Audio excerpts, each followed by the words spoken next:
निर्मला निवास एक बड़ा ही तौर तरीके और कायदे वाला घर था। वहाँ निर्मला के कहे ही सब काम करते और रहते। एक सुबह निर्मला अपनी सहेली के साथ आंगन में बैठी बातें कर रही थी। तभी उसकी बहू प्रिया वहाँ आ जाती है और सर पर आंचल लिए अपनी सास के पैर छूती है। पाए लागू माँ जी, आज आप जल्दी उठ गई। हाँ बहू, आँख खोली गई थी तो सैर पर चली गई। वहाँ वसुधा मिल गई तो दोनों साथ ही आ गए। चाची जी को चाय नहीं पिलाएगी क्या? हाँ माँ जी, अभी लाती हूँ। ये कहकर प्रिया किचन में चली जाती है। देखो, ये होता है कायदा। जरा सा भी पल्लू हटा के बहू के सर से। तुमने इतना कंट्रोल किया कैसे है? निर्मला, मेरी बहू तो एक नंबर की चांडाल निकली। पहले तो बोली साड़ी में पैर उलझता है मम्मी जी, और तो और सभी रिश्तेदारों के सामने 2 बार तो गिर भी गई। अब मैं क्या जानूं कि ये सब उसका षड्यंत्र है। बोली सूट पहन लूं क्या मम्मी जी? मैंने भी बोल दिया पहन ले। लो फिर क्या, सूट क्या, सर ढकना क्या, क्या बोलो निर्मला, छाती कूटने को दिल करता है। सबके सामने नाइटी में घूमने लगी है आजकल। क्या? हाय राम, ससुर जेठ के सामने ही? हाँ, तो होगी तो बोलेगी आप भी तो पहनती हैं। अब हम तो बूढ़े हैं, हमसे क्या परतर। अरे सूट तो मैंने भी पहना है, पर इतनी सी भी छूट नहीं थी कि सर पर बैठ जाए। मैंने इसके आते ही इसे बोल दिया था कि बहू साड़ी में दिक्कत हो तो सूट पहन लेना, पर सर से जिस दिन दुपट्टा हटा उस दिन सीधा अपने मायके निकल जाना। तभी वहाँ चाय लेकर प्रिया आती है। अरे बहू, इतनी जल्दी? अरे कल आ जाती, चाची जी को कोई हड़बड़ी थोड़ी ना है। अरे नहीं, बहू कोई बात नहीं। हाँ, मैंने नहाने चली गई थी माँ जी। आप ही ने कहा था ना कि बिना नहाए कोई रसोई में नहीं जाएगा, इसलिए। ठीक है, ऐसा चलता है घर वसुधा। दोनों सहेलियां चाय पी लेती हैं। वसुधा चाय की कप धोने डालने के लिए उठती है। अरे अरे रुक जाओ वसुधा, अभी प्रिया आएगी, देख लेना। और ऐसा ही होता है। प्रिया खुद आकर उनका कप उठाकर लेकर जाती है। बाप रे निर्मला, इतनी भी चाबी मत कसो कि चाबी टूट ही जाए। तूने बचा लिया ना अपना घर, मैं अपना बचा लूंगी। बेचारी प्रिया।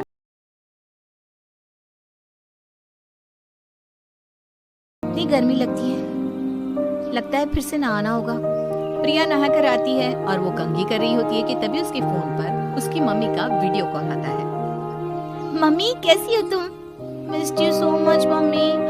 बहुत बहुत अच्छी हूँ मेरी गुड़िया, पर ये तेरे बाल आगे से इतने काम क्यों लग रहे हैं? वो दिन भर सर ढकना होता है ना मम्मी, तो उसी के कारण आगे के बाल उठने लगे हैं। क्या करूँ मैं? ये तो बहुत ज्यादती है। खैर, मैंने ये बताने फोन किया था कि मैं आ रही हूँ तेरे घर आज शाम ही। पर मम्मी 2-4 साड़ियाँ प्लीज लेते आना, मेरे ससुराल में ना मॉडर्न कपड़े नहीं चलते।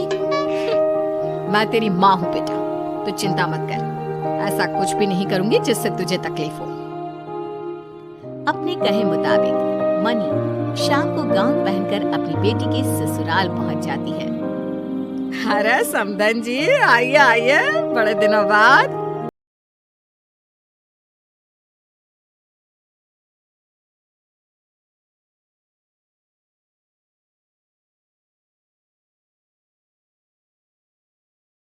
हाँ, अपना बड़ी मजाक किया है। आदत बदली नहीं आपकी। आइए आइए, अंदर आइए। निर्मला मुंह पर मुस्कान लिए अंदर ही अंदर सोचती है, क्या बेशर्मी है, इस उम्र में गाउन पहन कर आई है। क्या सीखेगी प्रिया? कल से वो भी यही सब शुरू कर देगी। नहीं नहीं, वसुधा के घर का हाल ये नहीं हो सकता।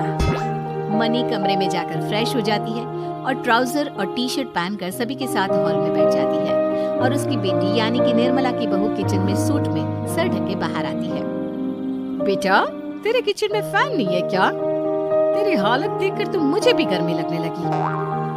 हमने तो कभी पंखे से काम ही नहीं किया समधन जी, कोई झड़ तो नहीं गया शरीर हमारा। सब एक साथ बैठकर बात कर रहे होते हैं कि वहाँ वसुधा रोती हुई आती है। निर्मला, निर्मला मेरी बहू घर छोड़कर जा रही है। अच्छा है ना, जाने दे, करण की दूसरी शादी कर देना। ये क्या कह रही हैं आप समधन जी? क्या बात है वसुधा जी, आपकी बहू घर से क्यों जा रही है? छोटे छोटे कपड़े पहनना चाहती है, बताइए अब मैं क्या करूं? अच्छा, तो यहाँ सबकी एक ही सोच है। क्या मैं बात करूं आपकी बहू से? हाँ हाँ चलिए ना। मनी नैना से बात करती है। क्या बताऊं आंटी, क्या बताऊं? मेरी गलती हो गई जो मैंने शादी कर ली। इतनी गर्मी, अरे कई बार तो मुझे सर्द गर्म भी हुआ पर किसी को कोई फिक्र नहीं। क्या आदमी कपड़े भी खुद की इच्छा से नहीं पहन सकता? मम्मी जी तो पूरे मोहल्ले में नाइटी में फिरती रहती है। अरे मैं बस नहाने के पहले नाइटी पहन लेती हूँ, और वो भी दुपट्टे के साथ। तुम्हें मुझे बताने की जरूरत नहीं है बेटा, मैं उनकी शिकायत सुनते ही सब समझ गई थी। मनी और नैना बात कर रहे होते हैं, तभी वहाँ से हाफ पैंट में एक लड़की पार होती है। ये कौन है बेटा? ये मेरी ननद है। वसुधा जी, आपका घर तो टूटना ही चाहिए। बेटी अगर हाफ पैंट पहने तो ठीक, और बहू नाइटी भी पहने तो गलत। अरे उसे ना गर्मी बहुत लगती है इसलिए। और नैना, वो तो बर्फ की सिल्ली की बनी है ना? वो कोई दिखावे के लिए कुछ नहीं कर रही, वो भी इंसान है। भाई साहब लुंगी पहन लेते हैं, करण बॉक्सर्स, आप जो मर्जी पहन लेती हैं, और बहू ने कुछ पहन लिया तो गलत। या तो सब कोई एक ही तरह के नियम माने, या फिर कोई भी नहीं। मैंने ऐसा कभी सोचा ही नहीं था। बहू मुझे माफ कर दे। आपके मॉडर्न कपड़ों को देखकर मैंने न जाने क्या क्या सोच लिया था, पर सोच कपड़ों पर निर्भर नहीं होती, आज देख लिया। पर यही सब आपकी बेटी के साथ भी तो हो रहा है, शायद इससे भी बदतर। इसीलिए तो मैं आई हूँ। मनी वापस अपनी बेटी के ससुराल जाती है, जहाँ प्रिया किचन से भागती हुई अपना दुपट्टा गिराती हुई आती है। यह सब क्या है बहू? तुमने दुपट्टा कैसे हटाया? मम्मी जी, वो दुपट्टे की चोर ने आग पकड़ ली थी। तो क्या हो गया? वही तो, क्या हो गया बेटा? जाओ कपड़े पैक कर लो, हम लोग यहाँ से चल रहे हैं। कहाँ जा रहे हैं आप लोग? मैं अपनी बेटी को यहाँ से ले जा रही हूँ।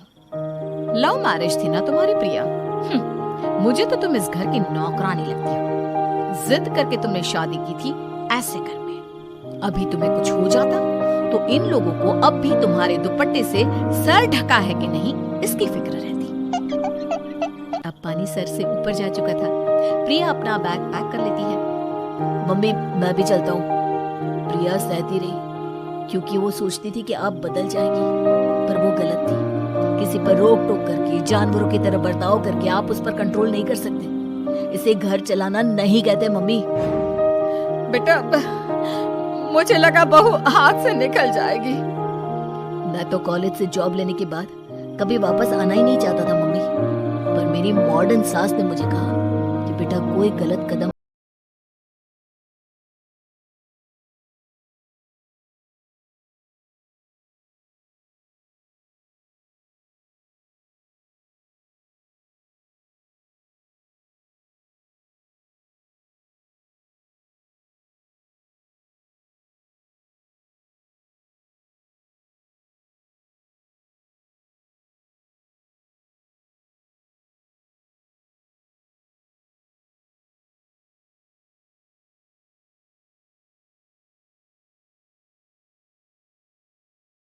जब कोई लड़की अपना घर छोड़कर आपके घर आती है तो उसे अपने घर की शोभा बनाओ, डोरमैट नहीं।